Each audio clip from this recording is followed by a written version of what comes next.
You know, just a few years ago, we were introduced to a new career called content creation. A lot of people didn't take it very seriously, wasn't sure if it was going to last the distance. But these days, it's looking like, it's here to stay. And a lot more Nigerians are getting in on the action and doing amazing in that space. I'm joined by one of the most prominent ones here in the country. You know him as Jay on air, but he's Joseph Onaolapo. Thanks for being here today. Thank you so much for having me. Welcome. I just stick with Jay on air because that's what I know you as on Instagram. How long have you been doing this for? And what made you jump on it? I've been creating content for 3-4 years now, but I'm a broadcaster, radio presenter, all of that. But I jumped on it during lockdown, COVID. Everybody had their mothers. A lot of people jumped on things on COVID. During COVID was really interesting, right? A lot of people jumped on it. So I was out of a job at the time. I was sad. I was depressed. So it felt like, this was an outlet. Plus, everybody was on there. Yeah.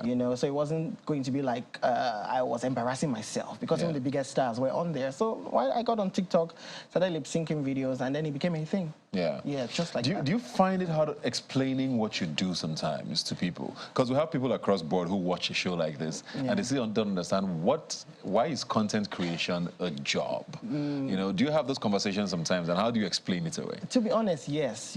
I definitely find it hard. So I just tell people, I'm a radio presenter. It's easier for people to say, well, I'm a broadcaster. But when I get into content creation, it just baffles some people that so you stand in front of your phone and a ring light and just act out. To yourself. Not just a performing. So it's weird to some people. But yes, it's a job. People are making a lot of money off it. People like are you. doing people are doing amazing things for themselves off it. I mean, we get DMs and messages, people saying you make me happy, you've done this for me, you've done that for me. Plus the platform makes us able to makes us, I don't know English there, to do other things that we're supposed to do. So I mean, it's hard to explain, but I guess as time goes by, more people will get it. Was there a moment you realized that things had probably turned? Because like you said, you started in COVID, most people were just having fun. Yeah. Was there a video or a moment where you realized, oh, this could actually be a thing? I think it was when I had a viral character. So I had this secondary school girl character called Chizoba, and then I woke up one day and Chizoba was trending. And in my mind, I'm like, it can't be me, And then Chizoba was trending on Twitter. People were calling me and tagging me, and I knew that, oh, this was something. But then I had not even started making money as such. But I think I knew it was something when a brand was willing to pay me up to $1 million for something. I'm like, it just didn't make sense to me. Just to create content, just 1 or 2 videos.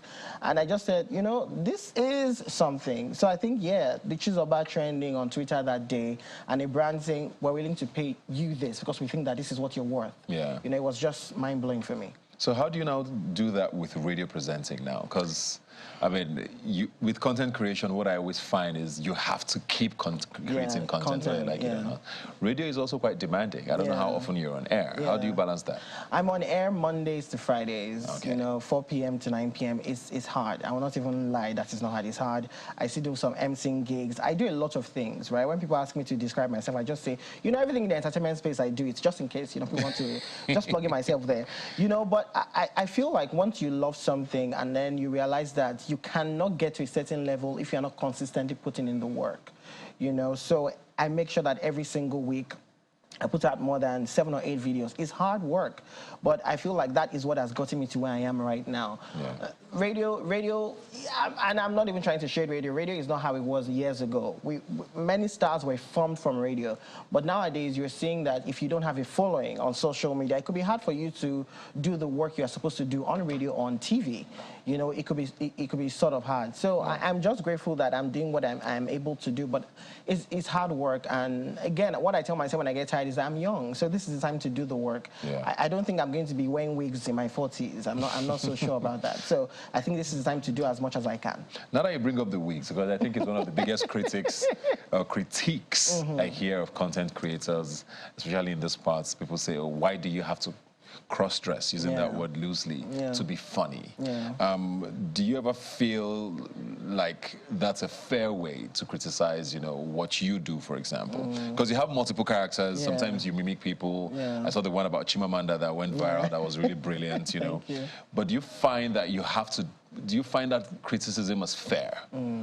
To be honest, not necessarily, because you don't really know people's backgrounds or people's stories. I grew up with my mom. So it makes sense that, I'm influenced by women. I grew up with my mom and my sister. And, you know, when I got into the workspace, I work with a lot of women. For some reason, all my bosses have been women. I've not really had a male boss. Maybe one or two there, because I've done multiple jobs, from being a personal assistant to a communications manager to doing this or that. But I worked with a lot of women, you know, my mom's friends. So I've just had a lot of women around me. And I think that it makes sense that the characters I create, you know, the characters have been influenced by. But again, if you look at my videos, I try not to make a mockery of women. I'm just recreating. I call myself comedy observational. So things that people see every day and don't take as seriously, I recreate stuff from them. So I'm observing and recreating. I'm not trying to make a mockery, or there are certain jokes I will not obviously make, maybe rape jokes or, you know, abuse jokes. Obviously, I'm not going to go there, you know, but I'm just recreating and just making people say, this could be you. So that's why when you go to the comment section, people say, oh, that's my mom, that's me, that's my boss, that's my friend, you know. And these days, I'm also making male characters. So everybody should. Everybody's getting something. It's getting something, right? Yeah. So I'm still on the criticisms now, because I know that it also happens a lot with the musicians as well. You know, there's always been talk about, oh, all of you want to bite off Fela's Afrobeat lifestyle, but nobody wants to actually stand up either and face government or be political, you know. And with skit makers, you also find that a lot of people just stay away from the politics, or when they do, it's really, really mundane or just slapstick stuff. Is this something you think should become a little more sort of explored? You find that in spaces like Saturday Night Live, for example, in the US, you know, it's a hilarious show, but a lot of it is centered around, you know, the president and people in politics, and they call out governments. You know, do you think there's a burden on skit makers, because you have so many people who follow you, who see the skits and might just get something out of it, or is there fear because of where we are? You know? Well, there's the fear, but I also think that people should organically do what comes natural to them. Mr. Macaroni, it comes natural to him to do what he does. I don't think it comes natural to me. Obviously, I'm going to stand up and say, but not on that scale. Now, what I'm trying to do more with my time is to focus on abuse. You know, women that have been abused and domestic violence. That is what I want to focus my attention on. And I feel like, because that is what I've been moved, I just feel that burden in my heart to talk about stuff like that and to do work in that space. So I think that everybody should do what comes natural to them. If not, it's going to come off as inauthentic. It's going to come off as lying, you know. And I realize that there's so much happening in the country right now. So when you come on my page, I want you to just come and find peace.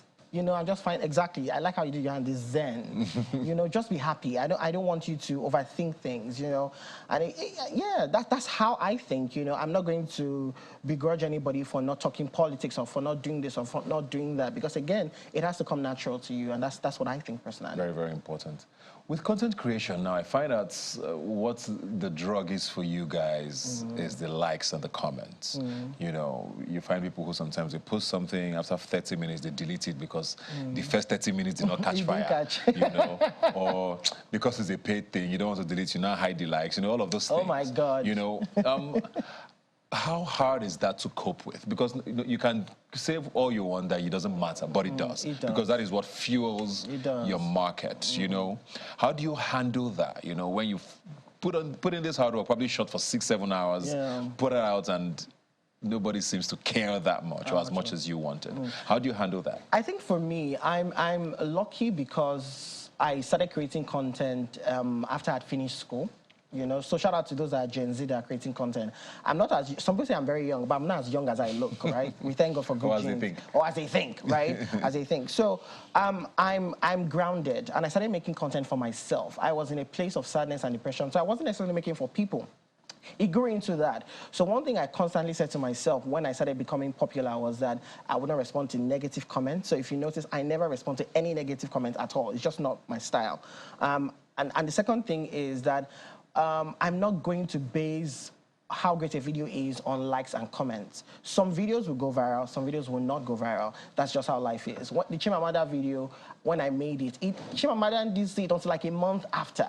It was crazy. She posted it on her page. It was wild for me. So I'm just going to consistently do the work. I'm going to have viral moments here and there, but not every single time is going to be viral. So for me, I think that as a person, you have to be grounded, because if you're not, you're going to be so affected by likes and comments. If you go to my page, there are days that you see 47,000 likes. There are days you see 10,000 likes. There are days that, you know, they're like, Jay, we don't feel you today. It's 4,000 likes. Because fuel is high. Because fuel is high. So just take this 4,000 likes and be okay. I'm going to be fine with it, you know, at the end of the day. So consistency is my watchword. So I'm going to be grateful for 4,000 likes and 10,000 likes. I know it's hard for people, but I think that you have to work on yourself, be grounded, and you will not be so moved by these things. Because at the end of the day, it's social media. I could be here today and gone tomorrow. What's going to happen? Yeah. You know, if it's gone tomorrow. So how do you get grounded, though? Because I know that's a very tough question, if I'm being fair. But, you know, you say maybe because you got into it a little older than other people are doing it. But it's become a very viable space for the Gen Zs, people in school, people that are 19, 20, getting into that content creation and influencer space. Yeah. You know, and validation for them is these things. Yeah. So what do you tell someone like that who doesn't get it? Why didn't this my video do as well? Yeah. You know, and it even leads to, you got into it because you were depressed to find an outlet. Some people get depressed off of it. So how do you handle a situation like that? To be honest, it's a very tough question that you ever asked me.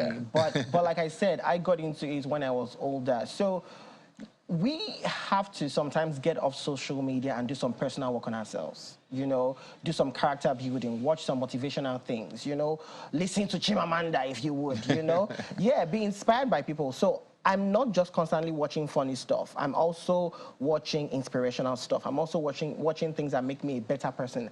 I watch people like Joyce Meyer. She's an American pastor that, you know, doesn't preach certain kinds of ways. She teaches things that, you know, everyday life activities. And that's one person I watch that just helps me stay grounded in my life and as a person. Because I think that if you are not grounded as a person and you don't have the right kind of people around me, the people around me are not people that would just overly hype me. They're my people, they're my guys, they understand me. They are not moved by what I have or what I've gotten or the fame or the money or whatever. You know, and I think that it's very important that you have those kinds of people around you. Yeah. So that's what I would say. It's a tough question. I hope I you know. Fair enough. Why are you still on radio though? Is it because you love it, or are you scared because the ground never really strong for this side? You know, because you know a lot of people who they had 9 to 5s, content creation took off, and they quit their jobs and decided to face it, you know, 100%. Is that something you're thinking about, or is there a reason why you still want to keep these? Honestly, I love radio. Radio is my first love, you know, in the media space. Radio is what I've always wanted to do. And I think that I'm still going to do it for a while to come. But I also want to do more. I want to do TV. I want to explore other aspects. You know, when people see me speak or hear me speak or, you know, hear me do stuff on radio, they are shocked. They assume that, you know, as a content creator, you just want to just make people laugh and just shout. So they're shocked when I'm talking politics on radio because my show is in segments. So there are moments of politics and entertainment and music and all that. So as a broadcaster, you're vast. And I think that because I'm just in love with that space, I'm in love with interviewing people, I'm in love with communicating, not just making people laugh. So I think that that would evolve into something. I don't know what that thing is yet, you know, but for now, I'm just at peace. Acting? What did you say? Acting. Acting, I've done 1 or 2 things, nothing big, but yeah, maybe. You know, maybe. I don't want to get into acting as a character of mine. I want people to take me seriously as an actor. So I'm hoping that happens. What do you think is the future of content creation? Because, you know, it used to be Instagram. All of a sudden, it looks like TikTok has taken off. We still have Facebook in the corner. There's Twitter doing their thing. There's Threads now coming out of nowhere. YouTube is still massive, you know. There's too many of these things. What do you think is the future? Is there going to be one platform where all these things happen? Is it going to die off, maybe, and nobody just cares anymore?